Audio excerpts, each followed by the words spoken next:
Hello, everyone. Thank you so much for joining us for CBN NewsWatch. I'm George Thomas. Today, mass shootings in America over the weekend as questions arise over possible warning signs could have prevented a racially motivated rampage that killed 10 black Americans. And members of a congregation in California wrestled a shooter in a church to the ground after his attack killed 1 and left 5 injured.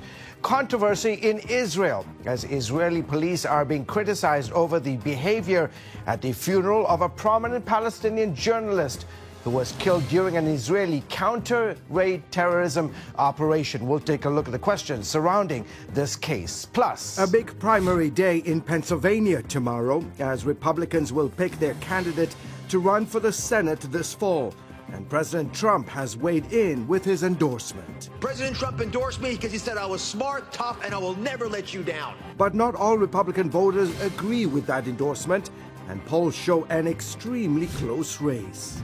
And a new press secretary takes over at the White House. While many applaud her for being the first black LGBTQ person to hold that position, others have criticized her for some of her positions. Karine Jean-Pierre has a track record of making anti-Israel statements. As an example, she's accused Israel of committing war crimes, quote unquote. We'll bring you a look at her controversial views from the past. Those stories and more today on CBN NewsWatch.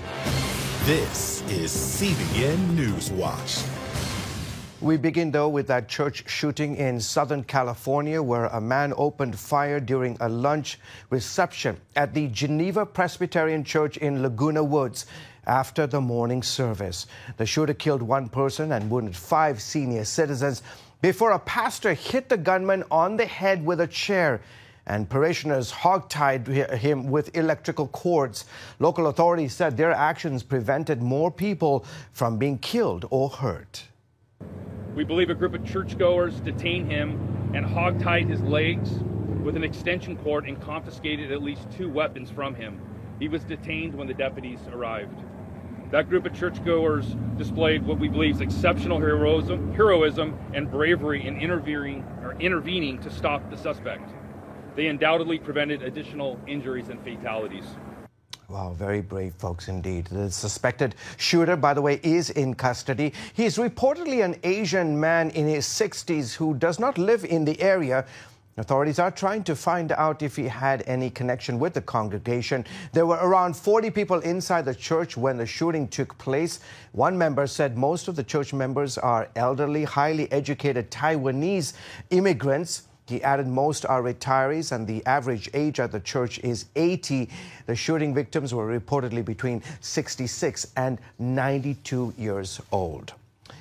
That church shooting came a day after a racially motivated mass shooting rampage at a supermarket in Buffalo, and some are asking if authorities missed clues that could have prevented the deadly attack that left 10 black people dead. My colleague Dale Hurd has that story.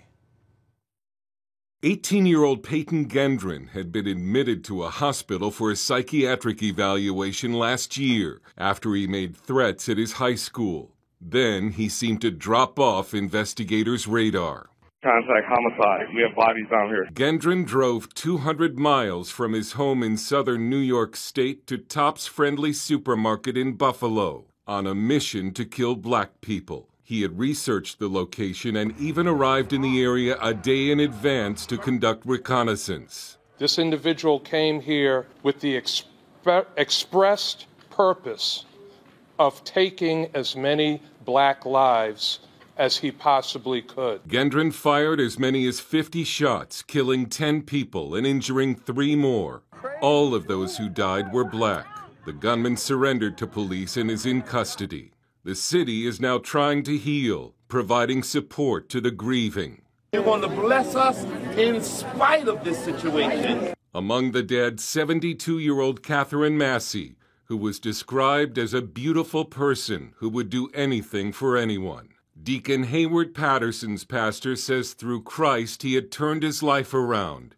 Patterson was at the store giving rides to poor people. Security guard Aaron Salter shot the suspect, who was wearing body armor. Salter died when Gendron returned fire. And 77-year-old Pearl Young, who ran a food pantry. A friend described her as a godly woman who was the apple of God's eye.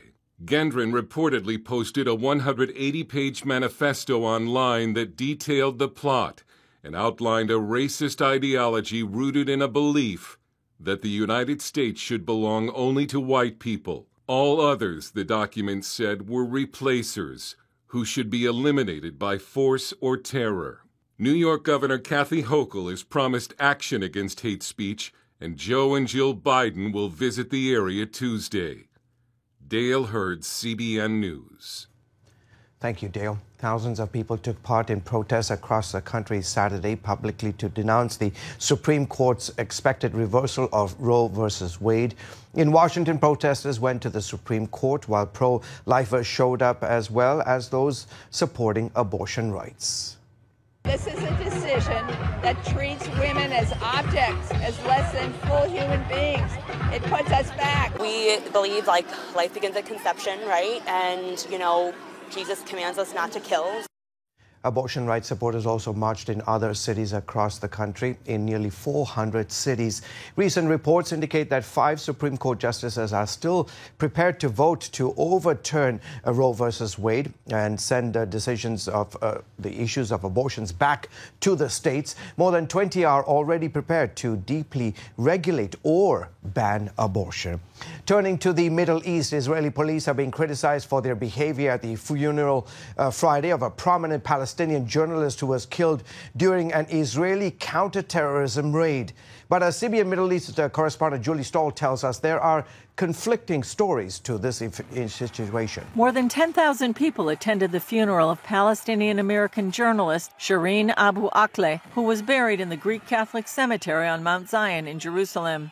Earlier, police scuffled with mourners, provoking an international backlash. We regret the intrusion into what should have been a peaceful procession. We've urged respect for the funeral procession, the mourners, and the family at this sensitive time. Video of the incident showed a brief standoff when mourners tried to form an unplanned procession on foot with the casket. They chanted and hurled objects at police. Police beat back the crowd and pallbearers who almost dropped the casket. Israel says it's doing an internal investigation of its officers. In a statement, police initially blamed about 300 rioters. Israel police intervened to disperse the mob and prevent them from taking the coffin so that the funeral could proceed as planned in accordance with the wishes of the family. In an interview with the Times of Israel, Shireen's brother Anton Abu Akleh contradicted the police statement, saying there was no mob. Everyone who was there to mourn Shireen. What's this mob they're talking about? And even if there were 1 or 2, how many police do you need to deal with it? The whole story here is illogical and untrue. According to Abu Akleh, police demanded there be no Palestinian flags or chanting. But he said he told them he could not control the crowd as his sister's funeral was, quote, a mass funeral for all of Palestine. Shireen was a well-known and highly respected Palestinian reporter for the Arabic-language Al Jazeera channel. She was shot in the head and killed while covering an Israeli raid in the Palestinian refugee camp in Jenin. The Palestinian Authority accused Israel of firing the bullet that killed Shireen, though it said its autopsy was inconclusive. Since then, they have agreed to some international cooperation looking into the incident, but refused to work with Israel. Pinchas Imbari of the Jerusalem Center for Public Affairs says the Palestinian Authority and President Mahmoud Abbas are using Shireen's death to get back into the international limelight. The PA is not relevant anymore. Israel made peace with the Arab countries. They don't need the Palestinians anymore. The Arabs stopped to finance the PA. Only Israel is now financing the PA. The incident comes against the backdrop of a surge in terror attacks over the last 2 months, where 19 Israelis have been murdered. Many of the terrorists have come from the area of Jenin, prompting numerous raids to arrest them. Israel says it's possible that Shireen was killed by Palestinian gunfire or was hit by Israel Defense Forces fire towards the Palestinian gunmen near where she was standing. Julie Stahl, CBN News, Jerusalem. Thank you, Julie. Another step forward for implantable chips in human beings. A company in the United Kingdom has developed a new chip that weighs less than a gram and is only a little larger than a grain of rice. It allows for payment on the same reader as a credit card. When a person with an implanted chip wants to pay for a product or service using a credit card reader, they simply place their hand with the chip next to the reader and the payment is made, just as if they were using a credit card. The BBC reports a British-Polish firm called Waltmore says last year it became the first company to offer such chips for sale to the general population. You can find out more about this story by visiting our website at cbnnews.com. Coming up, wow, big primary elections in Pennsylvania are coming tomorrow. A major focus is on the Senate races, where both Democrats and Republicans will choose their nominees to run for Senate this fall. And once again, former President Trump has gotten involved. We'll bring you that story when we come back.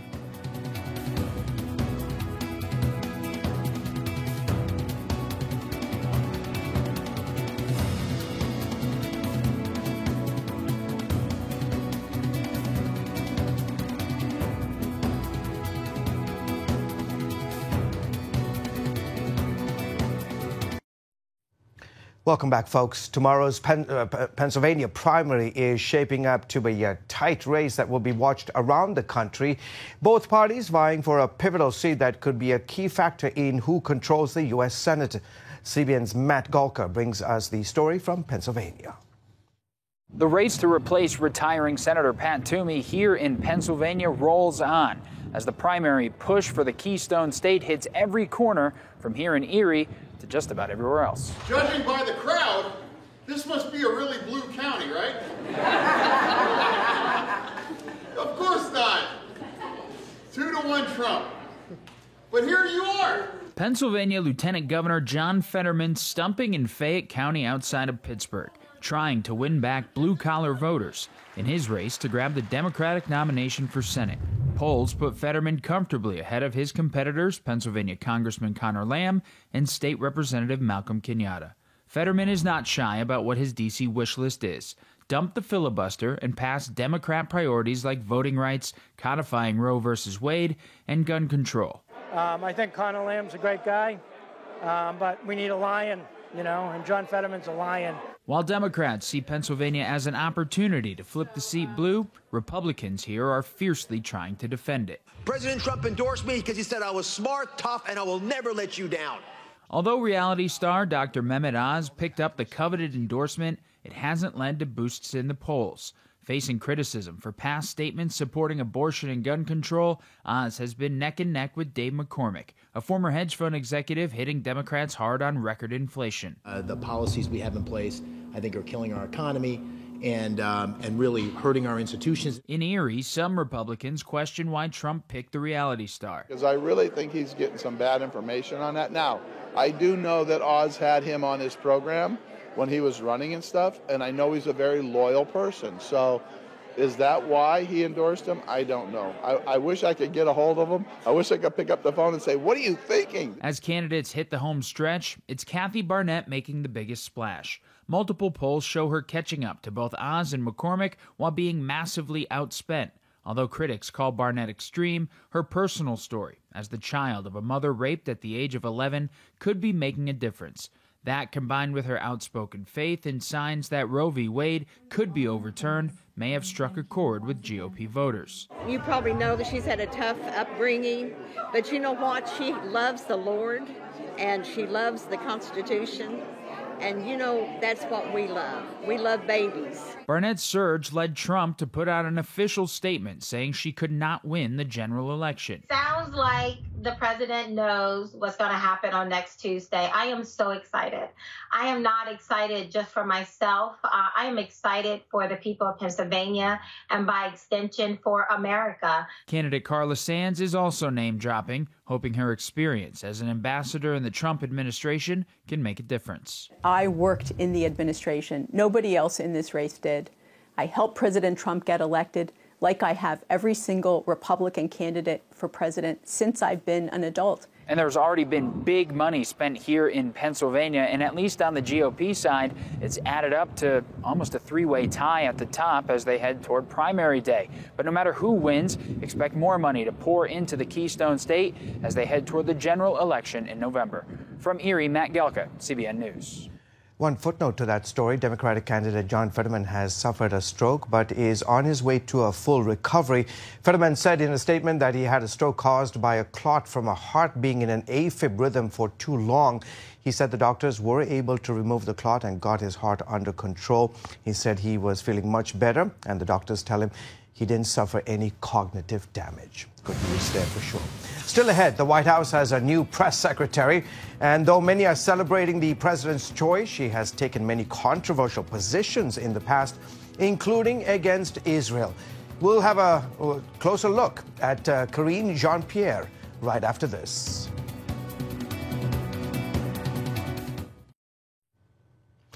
The new White House press secretary has taken over the position. Karine Jean-Pierre is the first black and LGBTQ plus person to hold that key job. While many are excited about the president's choice, not everyone supports it, and that includes some in the pro-Israel community. CBN's Tara Mergener has this look at why her appointment is being met with mixed reactions. It's the press secretary's job to speak for the White House, dispense news, and try to manage the media. President Biden's latest pick, however, is making headlines herself. This is a historic moment, and it's not lost on me. A former chief of staff to Kamala Harris, Karine Jean-Pierre has been promoted in what's regarded as the most diverse administration in U.S. history. She will be the first Black woman, the first out LGBTQ plus person to serve in this role. She will give a voice to so many. Born to Haitian parents and raised in Queens, Jean-Pierre has a long career in Democratic communications. She succeeds Jen Psaki, who's taking an on-air role at MSNBC. In a statement, the president writes, Karine brings the experience, talent, and integrity needed for this difficult job.